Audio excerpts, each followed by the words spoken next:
Des problèmes ordinaires, c'est normal. C'est dans la vie d'un groupe. Dans une famille, tu trouves des problèmes, alors c'est normal. Juste, vous concernant, vous acceptez la concurrence ou pas? Généralement, sur le poste de gardien de but, c'est un poste spécifique, le gardien de but. Il doit être en confiance, il doit être bien installé. Je prends un exemple. À Lille, eh bien à Lille, quand Girard arrive, qu'est-ce qu'il dit? Le gardien numéro 1, c'est le gardien du Nigeria. Et comme ça, les choses sont claires. Oui, Enyema, qui sûrement vous connaissez bien. Enyema. Alors, est-ce que vous acceptez la concurrence ou vous dites non, l'entraîneur doit être clair? Il doit avoir le gardien numéro 1 et le gardien numéro 2. J'ai une preuve.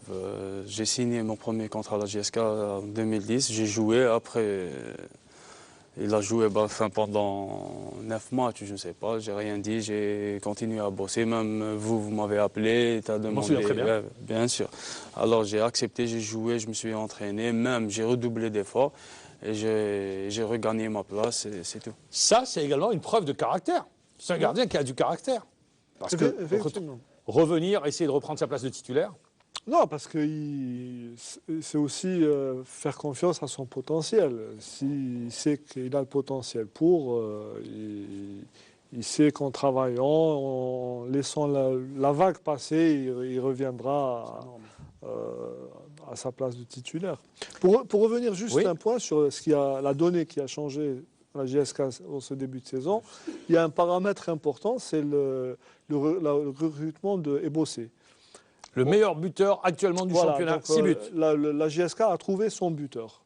Pour moi, c'est important parce que même... Du coup, le président Hanachi veut lui faire signer une prolongation de contrat. Ce qui est normal. À ce niveau-là. C'est du management. Il a raison de le faire. Vous restez avec nous. Ça, c'est la première partie de l'émission. Une page de pub et on revient.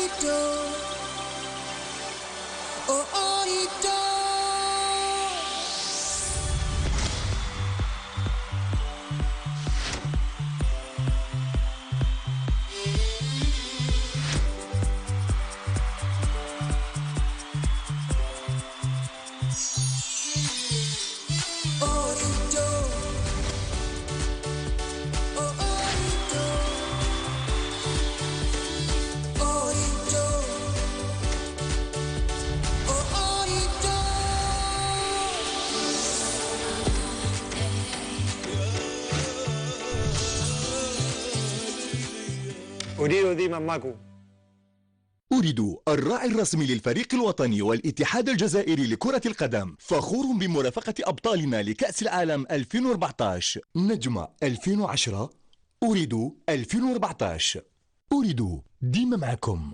Alors dans cette deuxième partie d'émission, on va continuer à dérouler la 13e journée du championnat de Ligue 1, mais avec nous un invité pour cette deuxième partie d'émission, c'est monsieur Hassani Faisal, qui est sous-directeur des affaires économiques à la Sûreté nationale. Alger a abrité tout récemment une réunion regroupant Interpol, regroupant la Fédération algérienne de football et des représentants de la Fédération internationale de football. Comment lutter contre les matchs truqués? En d'autres termes, la corruption, si vous le voulez, dans le football. C'est un phénomène qui existe chez nous?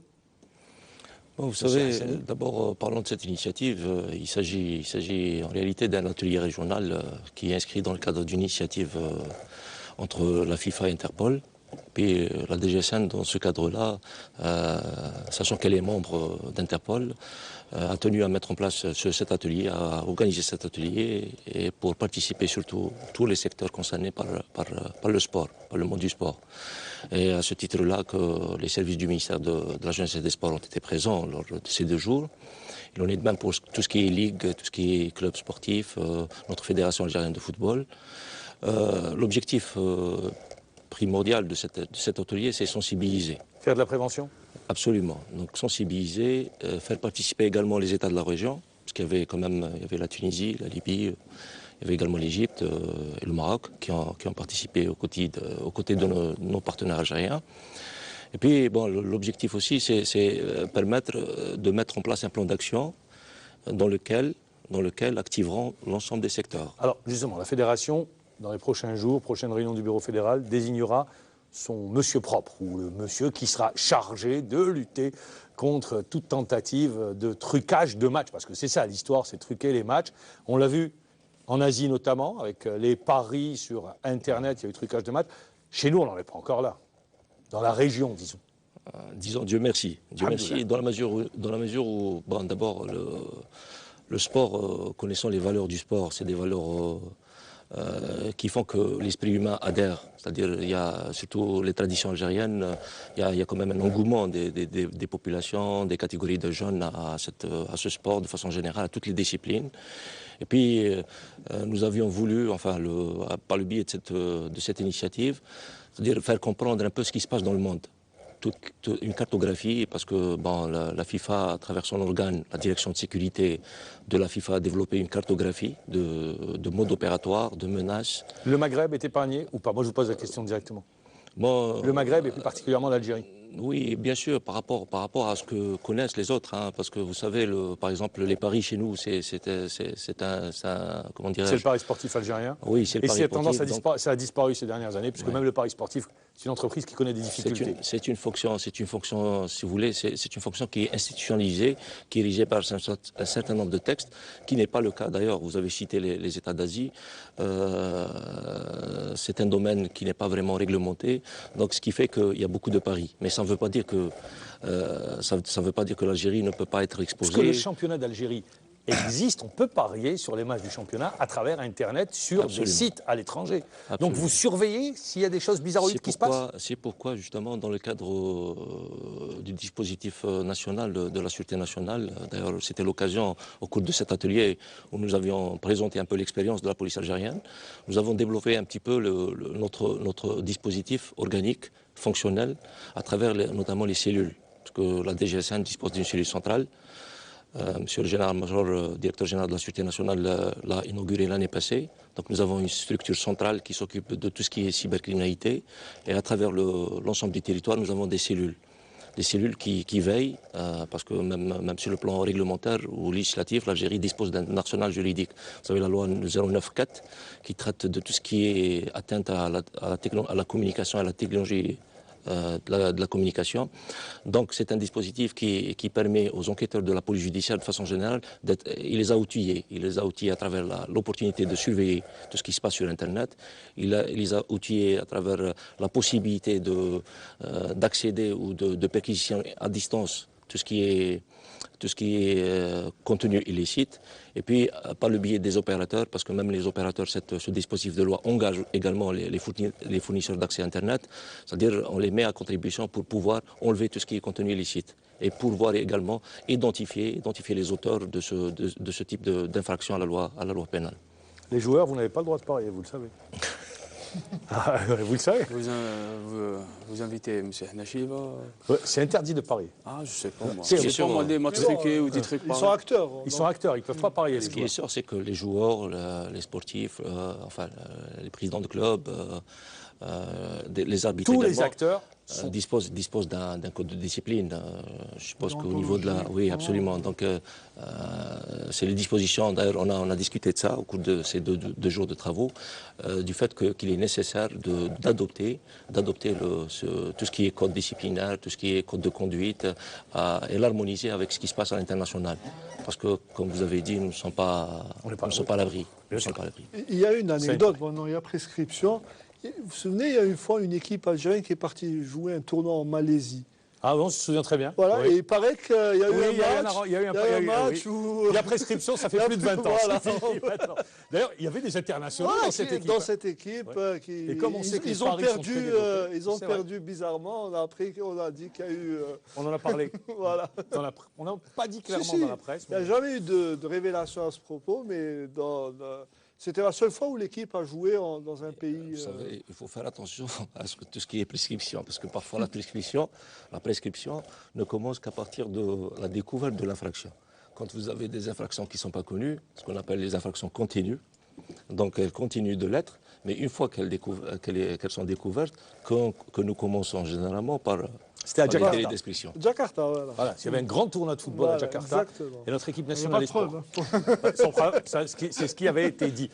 Alors, le championnat, donc vous surveillez de près. Vous avez, comme vous l'avez dit, des cellules qui Oui, veillent. actuellement, avec cette initiative, les cellules, les tâches ne focalisent pas spécialement sur les matchs truqués. C'est que nous surveillons tout ce qui se passe et ça nous arrive, bien sûr, de détecter un certain nombre d'infractions, parce que c'est une cellule dont l'activité est transversale. Parce qu'au niveau de la direction centrale de la police judiciaire, nous disposons de plusieurs sous-directions, notamment la sous-direction des affaires criminelles, par exemple, lorsqu'il s'agit de, je ne sais pas, de pédophilie, d'infractions qui touchent, par exemple, à l'enfance. Donc on arrive à identifier les auteurs et puis nous faisons engager les services sur le terrain, justement, à faire en sorte c'est-à-dire de consacrer la procédure judiciaire afférent à chaque affaire identifiée. Et puis, bon, c'est une initiative qui va permettre à ces enquêteurs, notamment, de pouvoir, justement, c'est-à-dire, comment dirais-je, accorder une attention particulière à tout ce qui est trucage de matchs. C'est surtout le football. C'est une menace, oui, c'est une menace auquel il faudrait inscrire parmi les priorités de l'action. Alors, Asla, vous avez un match très compliqué, le duel à distance. Ça vous met de la pression, le fait que Sétif joue avant vous, vendredi? Je ne savais pas. Si, il joue avant vous. Avant nous. Et il joue vendredi. Il y aura Sétif, El Alma, et vous jouez samedi. Ça met de la pression ou pas en connaissant le résultat? Non, pas du tout, parce que nous, on cherche toujours à gagner maximum de points, surtout à télévision, on ne perd pas les matchs. À l'extérieur, récolter maximum pour avoir un petit peu de souffle dans le classement. Ils vont jouer le match contre l'Alma, ça sera difficile. C'est un derby imprévisible.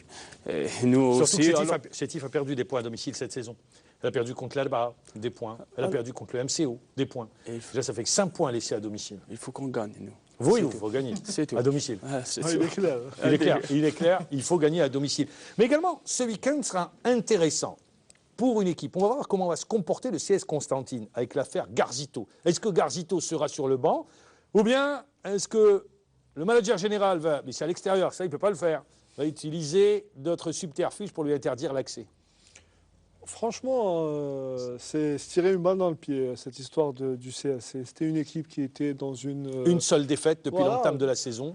Et là, il crée un problème on ne comprend pas. Il aurait pu...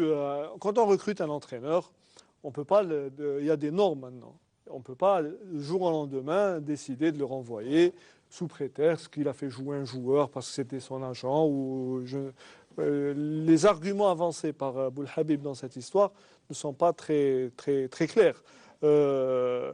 Surtout avec un parcours aussi positif qu'a fait le CSC. Donc, quels sont les objectifs surtout que c'est lui qui l'a ramené. Les objectifs, c'est clair. Il veut se débarrasser de Garzito. C'est lui qui l'a ramené. Des fois, il y a comme ça de l'incompréhension, de la mésentente peut-être entre les deux. Si c'était quelqu'un d'autre qui l'avait imposé et lui veut imposer son autorité, on aurait compris. Vainqueur de la Champions League africaine, finaliste de la Coupe du Monde des clubs, perdu contre l'Inter de Milan, où évolue Taider. Non, le palmarès de l'entraîneur est connu. Il plaide pour lui. D'ailleurs, il dit, je suis venu au CSC, je suis venu parce qu'on m'a dit qu'il y avait un projet et que la Ligue des Champions était un objectif et tout. Et là, c'est incompréhensible. Et c'est pas... moi, je pense que, par contre, il aura du mal à ramener un entraîneur sérieux après. Parce qu'avec ce qu'il a fait cette fois-ci... Ce qui est intéressant,